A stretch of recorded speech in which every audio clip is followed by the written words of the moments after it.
This podcast is sponsored by nobody.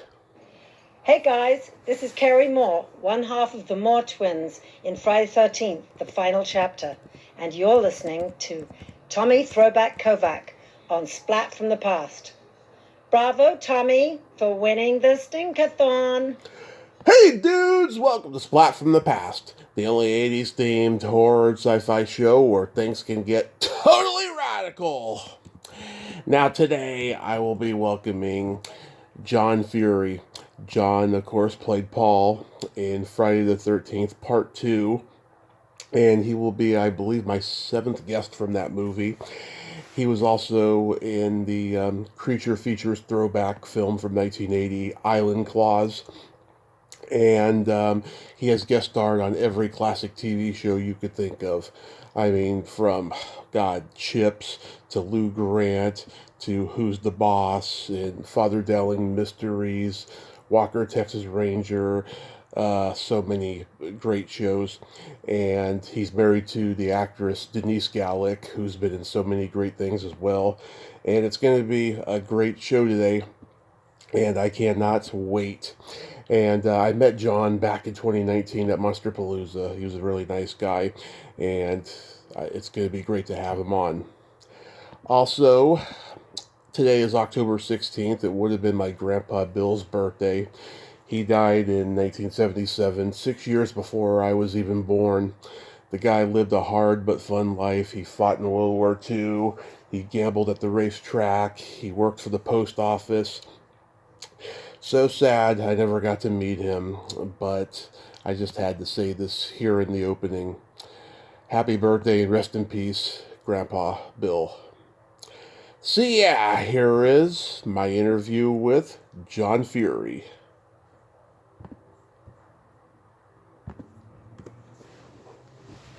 Hey John, welcome to the show, sir. How are you today? Oh, good. You're in Modesto? Yes, I am. Oh, I thought for some reason you were on the East Coast. Yeah, a lot of people think that. I don't know why. Yeah, maybe I misinterpreted the area code or something. Yeah. So, yeah, I met you at Monsterpalooza back in 2019. Yeah, where was that? Where was Monsterpalooza? That was, I think that was New Jersey? the Pasadena one. Pasadena. Oh, in Pasadena. Oh, okay, right. Okay. Very good, yeah. So going back in time, did you gravitate toward acting early on in your childhood? No, that's a very interesting question, actually. I didn't really think about acting at all. In fact, in high school and stuff, I mean, my wife is very different. She was always on an acting track, Yeah. school, and she did Broadway and everything. But when I was in high school, I was like the guy who was like, I don't want to be in the school play, tisk, tisk, that kind of thing. Mm-hmm. And I went to college, and my younger brothers started doing TV commercials. Mm-hmm. So I'm already like, I wasn't on a track to be an actor, and I'm like, at this point, I'm like, 19 or 20, and they started doing TV commercials, and I, dropped out of college after 2 years. I didn't really like it. I didn't know what I wanted to do. Mm-hmm. And so I met their agent, my younger brother's agent, and he said, well, you could do commercials. Why don't you start doing commercials? And I did, and I started getting commercials when I was very young in New York. And then he said at one point, you should try going to an acting class. And still at this point, I had no intention to act.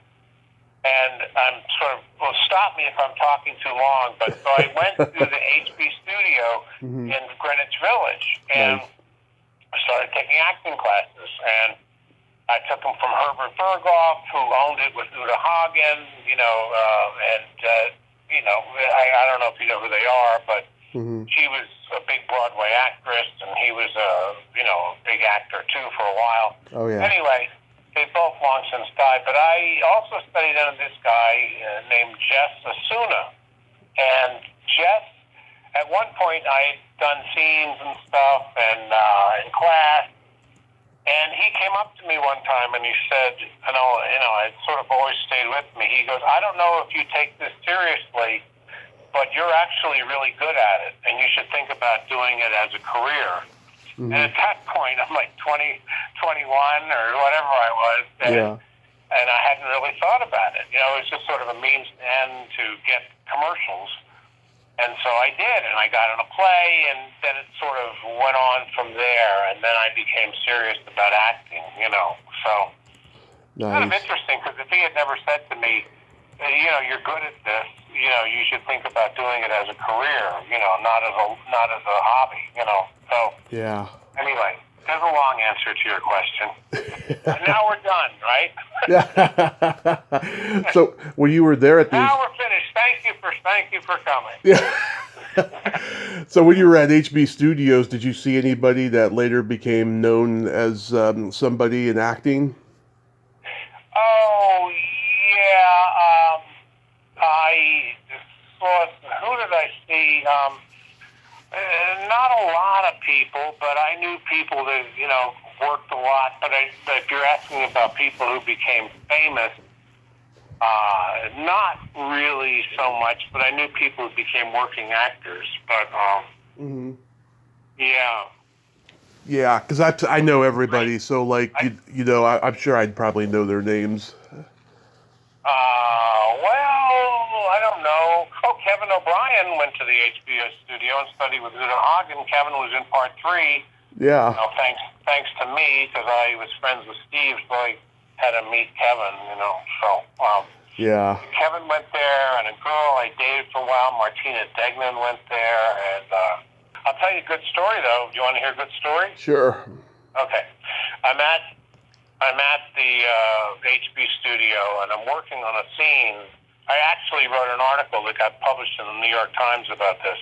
I was working on a scene with this girl, and one day we're at her apartment, and her boyfriend comes in, and she says, "Do you want to see him ride a unicycle and juggle at the same time?" And I said, "Sure, who doesn't want to see that, right?" Yeah.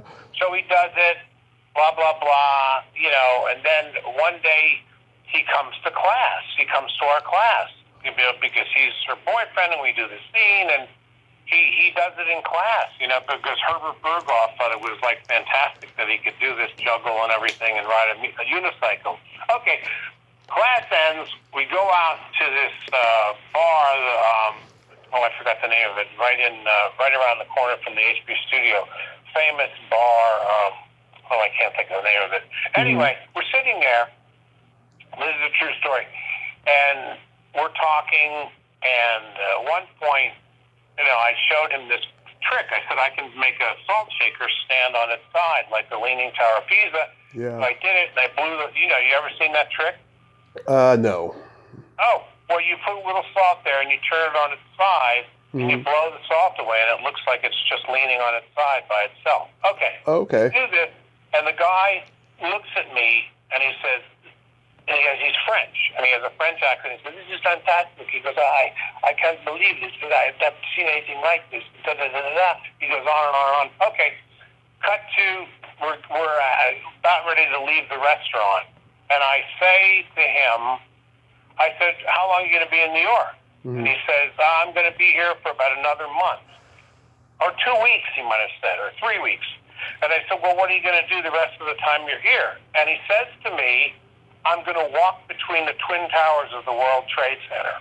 Wow. It was Philippe Petit. Wow. Yeah. That so, is crazy. That's a great story. And then literally 10 days later, 2 weeks later, my girlfriend gets woken up by her alarm because she's going to work, whatever, in New York City. And the first thing you hear on the radio is, "We have a report of a man walking between the Twin Towers of the World Trade Center." And it was him. And I wrote that story. And the New York Times published it, the whole, so it was kind of interesting. Anyway. Next question. Now we're done, right? So you made your TV debut in an episode of The Blue Knight with George Kennedy. Anything stand out about that? No, not really. I can barely even remember it. But George Kennedy. Mm-hmm. Yeah, George Kennedy, right? That's his name? George Kennedy, yeah. William Holden had done the pilot before that. Right. No, I don't remember anything about it really. Just my first job, I guess. It was kind of fun. I guess exciting to get work. I don't know. I don't remember that much about it. He was pretty nice, as I recall, George Kennedy. Oh, yeah. I heard he was always a nice guy. Yeah. Then you do an episode of Logan's Run. Anything about that? No, just went out to the desert for a few days, 3 days or something like that. And I became sort of friendly with Randy Powell, who was also in that. But no, not really. No. Just, Mm-hmm. Yeah, I watched your episode of Lou Grant on YouTube the other night. I was laughing hysterically because you bring Lou Grant popcorn. He's like, "What is this?" I did. I don't even remember that. Yeah. What I'm suffering. No, I don't remember that. Wow. Yeah, you're supposed to bring him something else. I can't remember what, and you bring him this little thing of popcorn. He's like, "What's this?" Yeah, that was pretty funny. Ed Asner, you mean? Ed Asner, yeah. Yeah, do you remember anything about working with Ed Asner?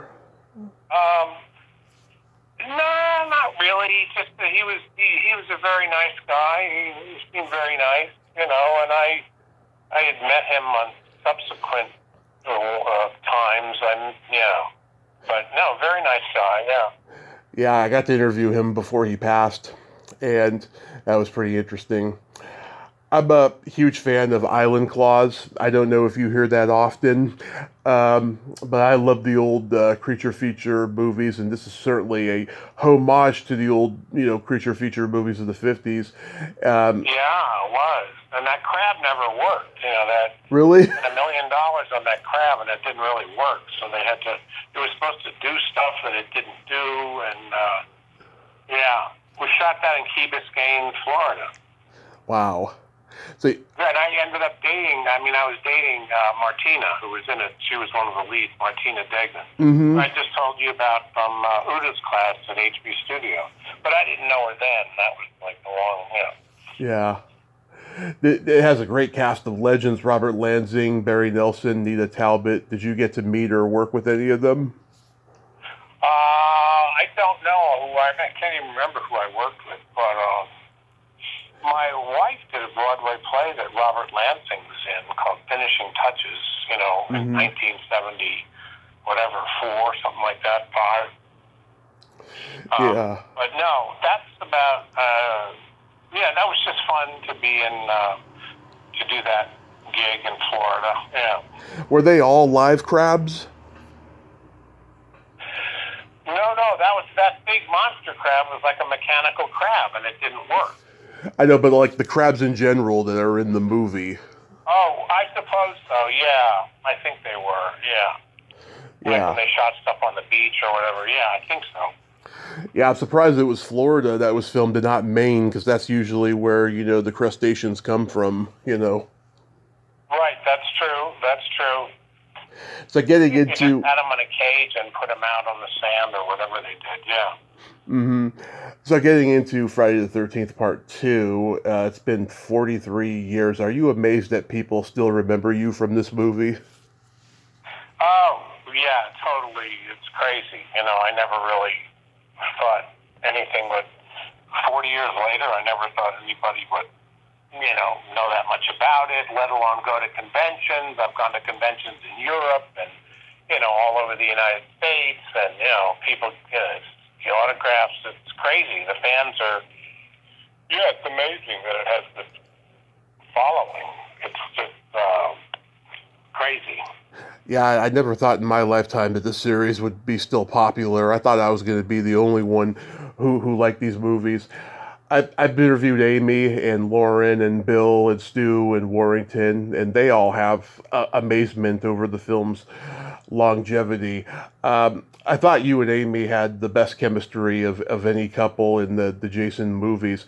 Oh, When thanks. Yeah, that's nice. I yeah. never really saw any of them after like the first three because Hmm. I didn't really. I mean, I wasn't a big horror fan. In fact, when I got the part, Steve Miner said, let's go see the Texas Chainsaw Massacre because he said, "Have you ever seen a horror movie?" And I said no, and so we went to see the Texas Chainsaw Massacre. I'd never seen the first one, the first Friday the 13th, or anything. Yeah. I'm curious. Did you and Amy play chess when the cameras weren't rolling? We did not. I No. don't think so. No. No. The answer to that is no, I believe. Yeah. I met Steve Dash at one of his last cons. What was it like to, struggle with him at the end of that movie? He was great. I really liked Steve. He's a really sweet guy. I was shocked that he died, and I liked him. I went out to dinner with him several times. I mean, other than being a Trump supporter, I thought he was a really, really great guy. But yeah, he was fun, very generous. Wow. Yeah, I also met Kristen Baker last year at a con. She wore the exact same Mickey Mouse T-shirt that she wore in the movie. She told me she never put it on again, but she kept it in her closet all these years. Well, that's funny, yeah. Last year, a guy named R.G. Henning came out with a book about Friday the 13th Part 2 called Sackhead. Did you get interviewed for it, or did you read it? Somebody had it once at a convention, and I read some of it. Yeah, but I didn't read the whole thing, and I don't think any of us were ever interviewed for it, because I showed it to Amy, and she said she'd never seen it either, so, no. Not that I know of, but no, but I don't think anybody was interviewed for it. But maybe they were, I don't know. Yeah, he just came out with a book about Part 3. Oh, he did? Oh, Yeah. there you go. Yeah. I bet he didn't interview Steve, though. It's sort of a novelization. He sort of, conjures up things that people were thinking and all that stuff, which isn't necessarily, accurate. Right.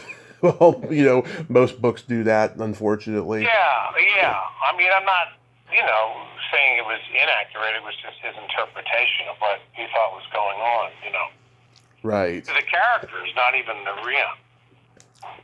Right.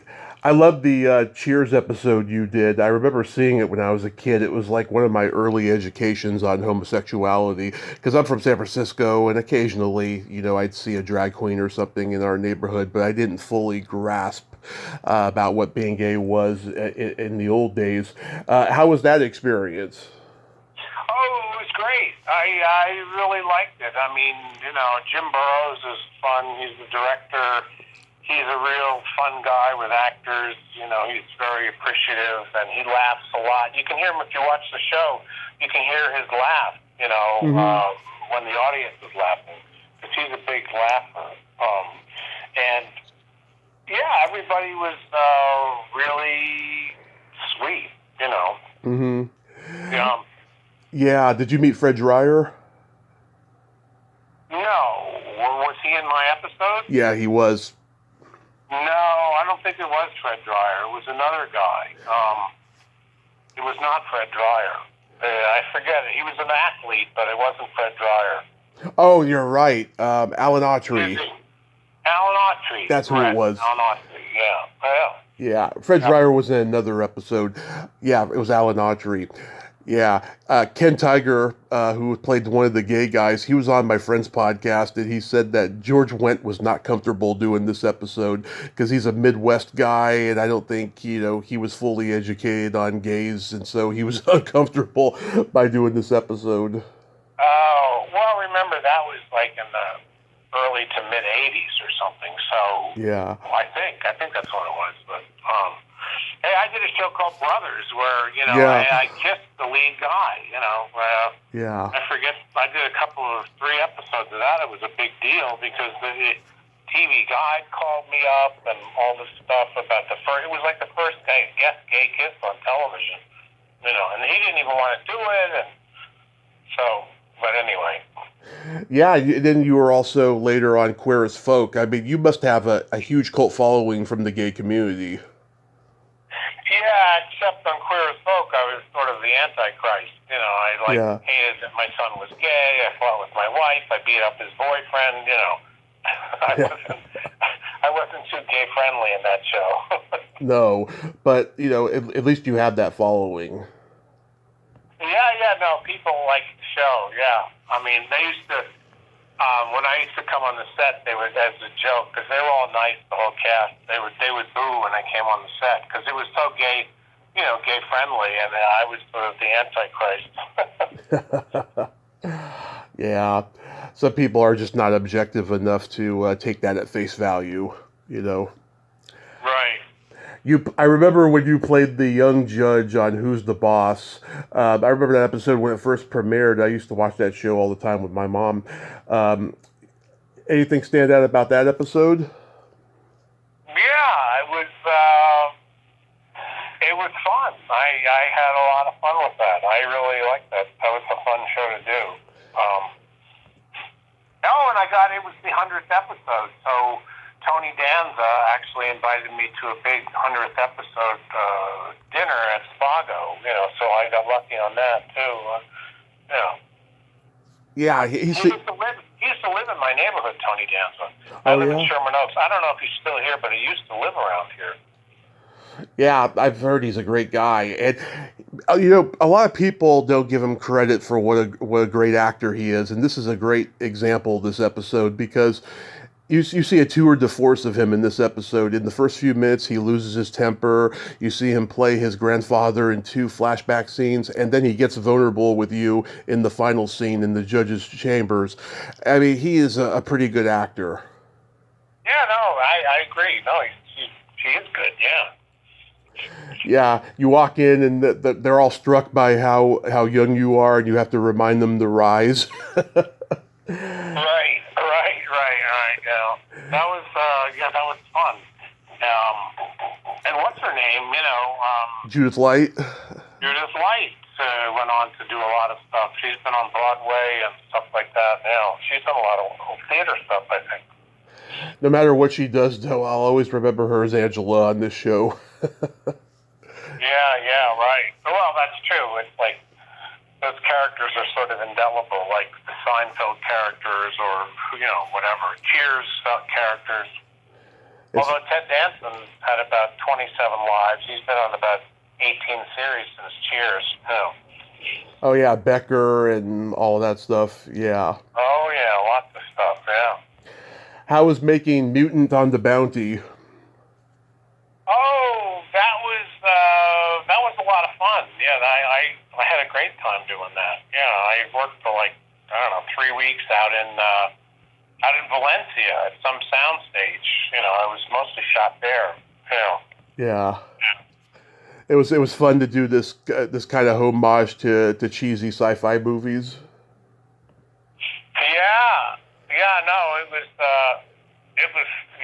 It was a lot of fun. You know, I don't know if the audience quite got it, but yeah, it was sort of a spoof on that stuff exactly. But yeah, no, it was fun. They were all very nice. I'm sort of still. I mean, I'm not his friend, but I see Kyle Hefner around, and he's very nice, and we always say hi to each other, and yeah. John Rourke had to have everybody cracking up on set. Yeah, he was funny. He would do impressions of people, like he did Bob Hope, I think, and yeah. He did, you know, who else did he do? He did somebody, George Bush or the senior Bush or somebody, I don't know. Like, he was in one of the Naked Gun movies, I think, playing a little part, yeah. He played George Bush in the second Naked Gun, and in my opinion, he does it a little bit better than Dana Carvey. Yeah, I can't even remember how he did it, but Danny Carvey's pretty good at being at everything. So yeah. Like I remember being a kid and seeing that movie and thinking he really was George Bush. You know, it was that kind of a thing. Oh, right. How was working with John Ritter on Hooperman? Good. Good. I don't remember that much about it, but did I work with Ritter himself, or did I work with other character? I can't even remember. I don't remember Hooperman too well, I'll tell you the truth. Yeah, I don't even know what to say about that. You know, sometimes you do these jobs and, you know, boom, you go in for 3 days and you're done, or, you know, whatever, but... Yeah. Father Dowling Mysteries? Yeah, that was fun. I got a kick out of that, that was actually, I really liked that. Playing a guy who was playing a priest was pretty funny, yeah. And I liked,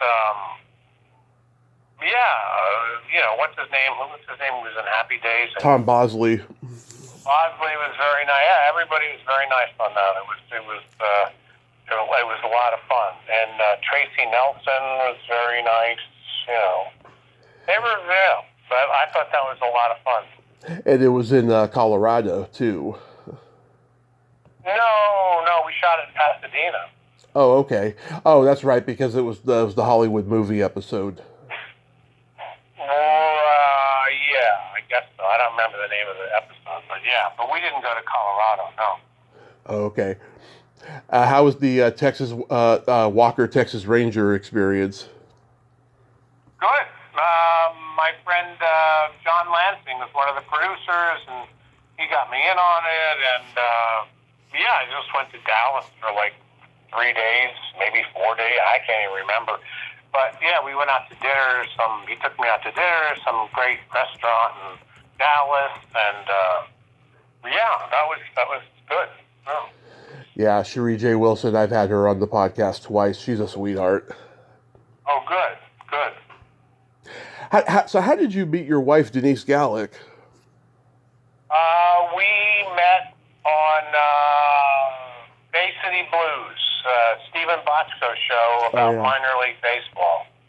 And I was like a sports attorney, and she was like the Susan Sarandon part in Bull Durham, you know, kind of a baseball groupie. Yeah. You ever see that show? Of course. Yeah. Okay, yeah.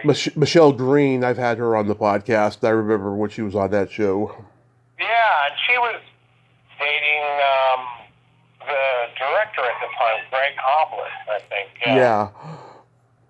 Wow, that's crazy. Yeah, I'm a huge fan of Denise's as well. You know, I'll never forget when she was in Oh God Book 2. She's the little girl's father's new girlfriend that she doesn't like, and she was also in Don't Answer the Phone and Humanoids from the Deep. Denise, he knows all your credit. Yep. Yeah, she's in the other room. He knows all your credit. He's a fan of yours too. Humanoids from the Deep. Oh God, Book 2. Yeah, I just interviewed Cindy Weintraub, and we talked about Humanoids from the Deep.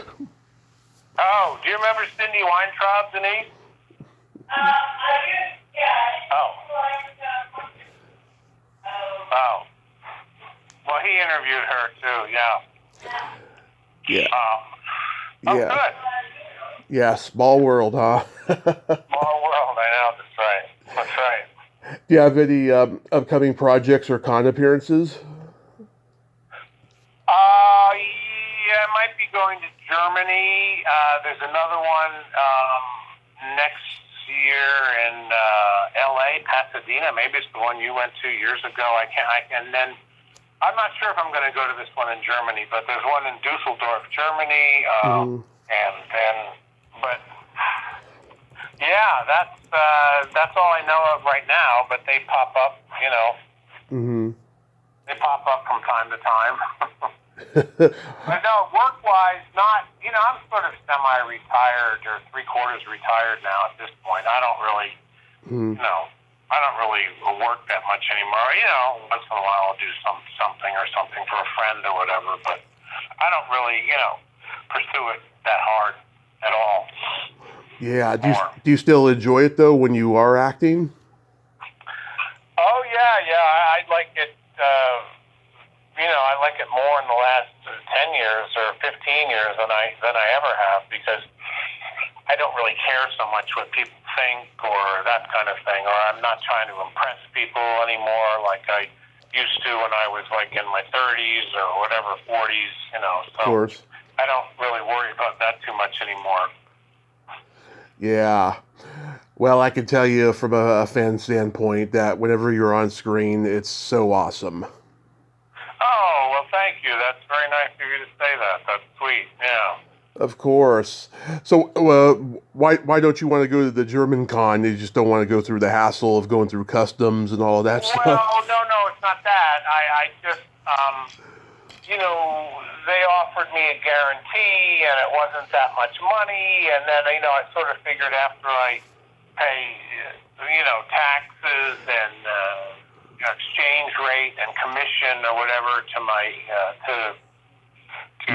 what's her name, Stacy, who does these things for me. Mm-hmm. I wasn't going to come home with that much money, but I asked for more money, so maybe they'll come up with it, and yeah.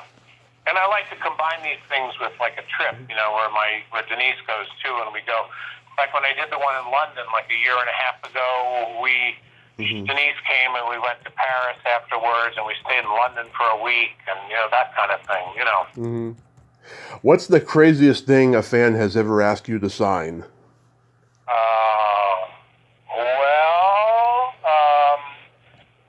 The craziest thing is the guy asked me to sign. He had a tattoo of Jason on his leg. Yeah. And he asked me to sign that. And another time, a guy brought me up to his room, like in Kentucky, and he had so much memorabilia that it was like, I'm signing all this stuff. Like, it was insane. And finally, I just couldn't charge him any more money. I just said, it was like, $700 or something like that for signing things. And it was nuts, Yeah. But,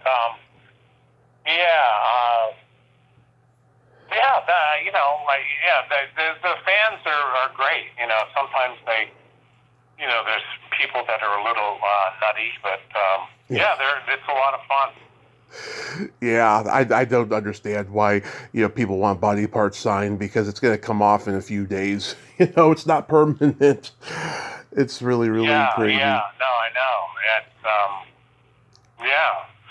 but generally speaking, almost all the fans are great. They're really respectful. They're really fun, and it's you do the Q&As, and there's like 100 people there, and they're really interested, and it's funny.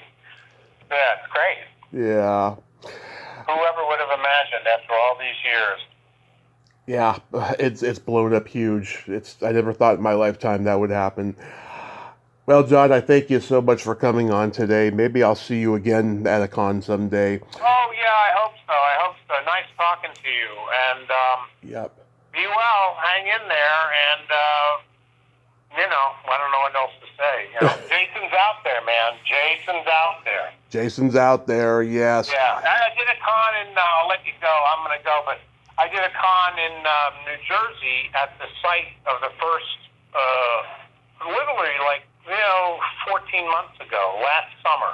Mm-hmm. I did a con in New Jersey, right where they shot part one. Right. And I reenacted the campfire scene, and about 70 people signed up to do it. They sat around the campfire, and I did the campfire speech, which went over really well. So 70 people. That's because you're there. Yeah, but I did them like 3 on one side and 3 on the other, and I just kept doing it until I ran out of people. It was anyway. That's All so right, awesome. well, great talking to you, and I hope this is good for you. It is, sir. It is. I hope you too have a happy holiday season and be safe out there. And like I said, maybe I'll see you again someday. I hope so. Nice talking to you. You too. Bye-bye. Bye-bye. Well, there you have it. John Furey. Ain't he a cool dude? Yeah, it's interesting how, you can see somebody at a con years before and then talk to them again, and it's like, separation never happened. It's like you can pick up where everything left off. It's like an old friend in a interesting way. Well, until next time, this is Tommy Throwback Kovac saying there's no shame in living in the past because the present sucks. Later, dudes!